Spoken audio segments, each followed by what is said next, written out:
51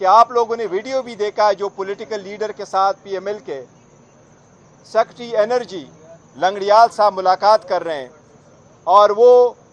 daily basis پہ جہاں جہاں بھی ہو سکتا ہے تو سارے الیکٹرک چیزیں وہ پولز ایشو کروا رہے ہیں۔ یہ بھی ہم الیکشن کمیشن کے نوٹس میں لے کے آئے کہ یہ فری ریڈنگ میں ہے، لہٰذا آپ اس کے خلاف اقدامات کریں۔ سب سے بڑی بات جو ہم الیکشن کمیشن کے سامنے لے کے آئے ہیں وہ یہ کہ ہمارا سمبل کا جو کیس تھا وہ 30 تاریخ کو اورلی اناؤنس ہوا تھا، پھر وہ ڈیٹیل آرڈر کے لیے پینڈنگ تھا۔ اس کے بعد ہم نے 18 اکتوبر کو بھی ایک ریکویسٹ کر لی، اس کے بعد 30 اکتوبر کو بھی ریکویسٹ کر دی۔ وہ آرڈر امیڈیٹلی ریلیز ہونا چاہیے تاکہ یہ شکوک و شبہات بھی ختم ہو جائے اور ہم بھی آگے بڑھے کہ بیٹ ہمارا نشان ہے اور یہ بیلٹ پیپر پہ انشاءاللہ رہے گا۔ نشان کے سلسلے میں ہم بہت مشکور ہیں الیکشن کمیشن کے کہ آج انہوں نے ہمیں یقین دہانی کرائی ہے کہ ڈیٹیل آرڈر آئے گا، لیکن بیٹ آپ کا نشان ہے۔ چیف الیکشن کمشنر نے فرمایا کہ الیکشن کا ڈیٹ دینے سے پہلے یہاں بڑے سارے میڈیا کے لوگ تھے تو انہوں نے خود اس کا اظہار کیا تھا میڈیا کے سامنے۔ ہمیں امید ہے بیٹ کا مسئلہ ان کے کہنے کے مطابق انشاءاللہ 2 دن میں ریزالو ہو جائے گا، اور یہ گزارشات ہم الیکشن کمیشن کے سامنے لے کے آئے ہیں۔ الیکشن کمیشن نے ہمیں باور کرایا کہ اس کے مد میں انشاءاللہ اپروپریٹ آرڈر ایشو ہوگا اور پراپر ڈائریکشن انشاءاللہ تعالیٰ دی جائے گی 1 یا 2 دنوں میں انشاءاللہ تعالیٰ۔ دیکھو، چیئرمین مائنس کرنے کا کسی کی مجال نہیں ہے، کوئی چیئرمین مائنس نہیں ہوگا۔ عمران خان صاحب پی ٹی آئی کے چیئرمین تھے، پی ٹی آئی کے چیئرمین ہیں، انشاءاللہ پی ٹی آئی کے چیئرمین رہیں گے، اور وہ چاہے جیل میں ہیں، جو ہم کہتے ہیں کہ ناکرد جرم میں سزا کے طور پر وکٹمائزیشن کے طور پر جیل میں رکھا گیا ہے، چاہے وہ جیل میں چاہے وہ باہر ہے، وہی لیڈر ہے اور وہی چیئرمین انشاءاللہ وہی لیڈ کریں گے۔ صاحب یہ بتائیے گا کہ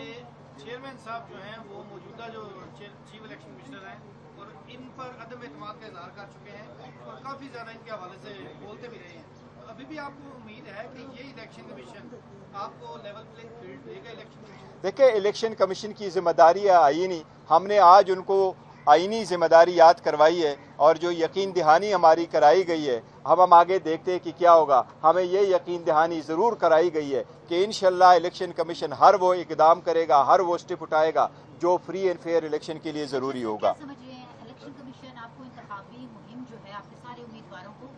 چلوانے میں کامیاب ہو سکے گا؟ ان کے آرڈرز پر عمل درآمد ہوگا؟ آپ کو آج جو میٹنگ ہوئی ہے اس کا ماحول کیسا لگا؟ میٹنگ ماحول بہت اچھے ماحول میں ہوا ہے، سارے ممبران صاحبان نے شرکت کی جو ہم مشکور ہیں۔ چیف الیکشن کمشنر صاحب نے ان کو ہیڈ کیا ہے، پی ٹی آئی کی طرف سے میں اور بابر روان صاحب موجود تھے اور ان کے ساتھ سرحاصل گفتگو سارے ایشوز پہ ہوئی ہے۔ جو ہم نے اس قسم کے ڈیلیگیشن اور یہ چارٹر آف ڈیمانڈ کا ذکر ہم نے سارے پولیٹیکل پارٹیز کے سامنے 11 اکتوبر کو کیا تھا جب ہم کوڈ آف کنڈکٹ وضع کرنے کے لیے آئے تھے، اور اس وقت چیف الیکشن کمیشن نے یہ فرمایا تھا کہ اگر آپ کی اپلیکیشن آ جائے چارٹر آف ڈیمانڈ کے سلسلے میں اور آپ کا ڈیلیگیشن اگر ہمارے ساتھ ملنا چاہے تو ہم آپ کو اکوموڈیٹ کریں گے۔ تو بڑے اچھے ماحول میں میٹنگ ہوئی ہے اور یقین دہانی کرائی گئی ہے۔ فیوچر میں دیکھتے ہیں انشاءاللہ امید ہے الیکشن کمیشن یہ اقدامات کرے گی، لیکن جتنی جلد سے جلد کرے تو بہتر ہے۔ یہ بتائیے گا کہ کتنی دیر کی ملاقات تھی اور یہ تمام تاثر پایا جا رہا ہے کہ الیکشن کمیشن آپ کے ساتھ یہ کہا جاتا ہے کہ بھائی آپ کی پارٹی کی طرف سے آپ کو لگا کہ الیکشن کمیشن کی طرف سے کوئی ایسا عمل سامنے نہیں؟ اب دیکھیں، آج کی میٹنگ ہماری 45 منٹس رہی ہے، ساری ایشوز پہ ہماری بات ہوئی ہے اور ہمیں کوئی ایسا نہیں لگا کہ الیکشن کمیشن نے کوئی ایسی ہمیں اگنور کیا ہو جس سے ہمیں یہ تاثر ملے کہ وہ ہمارے خلاف باعث ہے۔ کن موضوعات کی ذرا یہ میں نے جو ذکر کیا چارٹر آف ڈیمانڈ پہ ہم نے دیا ہے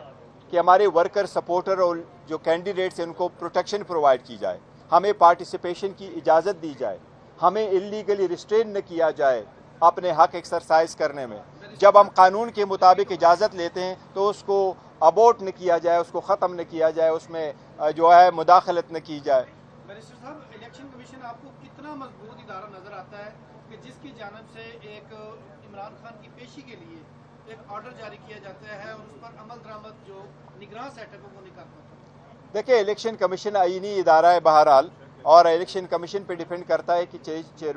چیف الیکشن کمشنر صاحب اور ان کے ممبران صاحبان بیٹھے ہوں، یہ ان پہ ڈیپینڈ کرتا ہے. میں ان کو یہ بات تو ضرور ان کے ذہن میں لاؤں گا آپ کی وساطت سے کہ انڈیا میں 2 ممبرز ہیں اور ایک ان کا کمشنر ہے، چیف الیکشن کمشنر ہے. اگر وہ 3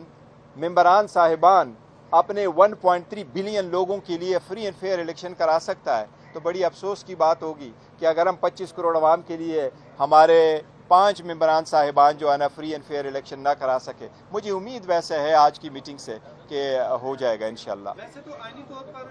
نگراں سیٹ اپ جو ہے وہ الیکشن کمیشن کے ماتحت ہوتے ہیں، تو چیف الیکشن کمشنر کا وزیر اعظم ہاؤس میں جا کر ملاقات کرنا کیسے دیکھتے ہیں؟ دیکھیے میں تو یہ اس بات پہ بلیو کرتا ہوں کہ چیف الیکشن کمشنر صاحب کو صدر سے بھی ملنا چاہیے تھا جب انہوں نے بلایا تھا، لیکن بہرحال کیئر ٹیکر سیٹ اپ میں اگر وزیر اعظم بھی ہے تو وہ بھی کیئر ٹیکر سیٹ اپ کے لیے تو ہیڈ ہے. اگر وہ انتظامی امور کے لیے ملنا چاہتے ہیں تو اس پہ کوئی آبجیکشن میں نہیں ہے، پارٹی کی طرف سے ابھی کوئی ایسا موقف بھی نہیں آیا، تو ایز اے ترجمان میں کچھ زیادہ نہیں بول سکتا. بیرسٹر صاحب بتائیے گا کہ آل پارٹیز کانفرنس بلائے جانے کی جو باتیں چل رہی ہیں، اگر پی ٹی آئی کو دعوت نامہ دیا گیا تو پی ٹی آئی جائے گی؟ دیکھیے اس پہ میری پارٹی موقف دے گی انشاءاللہ تعالی، اگر دعوت نامہ دیا، ادروائز ڈائلاگ تو ہونے چاہیے.